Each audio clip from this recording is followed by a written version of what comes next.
Welcome to my vlog, guys. This is Rumi Patigo Gamala. Nagbabalik. Ayan, hinahamon kita bulong hair. Bulong hair ng Cebu.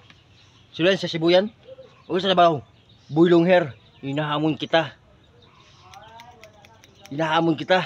Kung matapang ka talaga, putulan mo yung buhok mo. Ayan no. Huwag mong kalimutan. Ruben Padrigo. Ha? Malakas lang ang barangay Araray. Ako lang yan guys, ang malakas na barangay Araray guys. Yan. Sa buong Pilipinas, ako lang yan makagawa niyan. Kaya ikaw, Bulong Hair, hinahamon kita.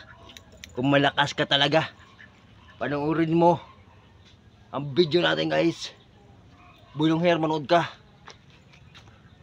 Kung kaya mo yan. Ganyan.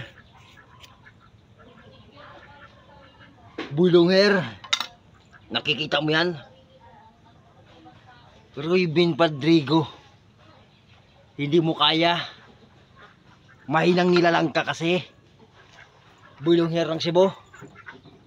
Oh, yan. Ganyan yan.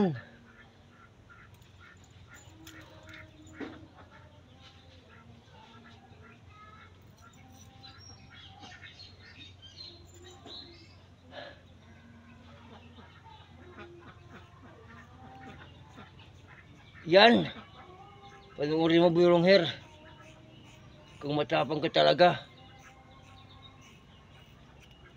kaya mong gawin yan.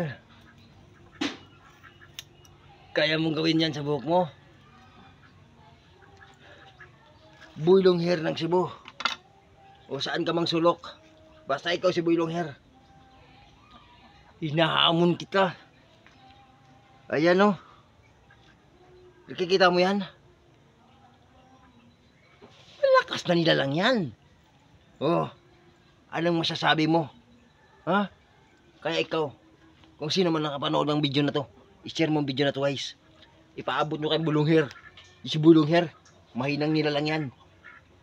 Ruben Padrigo lamang. Ruben Padrigo mo lamang. Ang malakas na nila lang. Ng Araray, Espanyola, Palawan, Philippines. Oh, okay. Nakita nyo na. Ganyan kalakas tayo guys. Oh, ganyan kalakas. Hindi mo kaya no. Mahinang nilalang ka kasi boy. Bulong Hair. Yan. Nakikita mo na Bulong Hair. Kung gaan tayo katapang kalakas. Ayan no. Bisik na bisik ang pagputol ng buhok. 4 na taon na. Bisik na bisik lang. O ipaabot nyo kay Bulong Hair yan. Shout out sa lahat ng mga nag-share ng video na to. Maraming salamat sa iyo. Bye bye.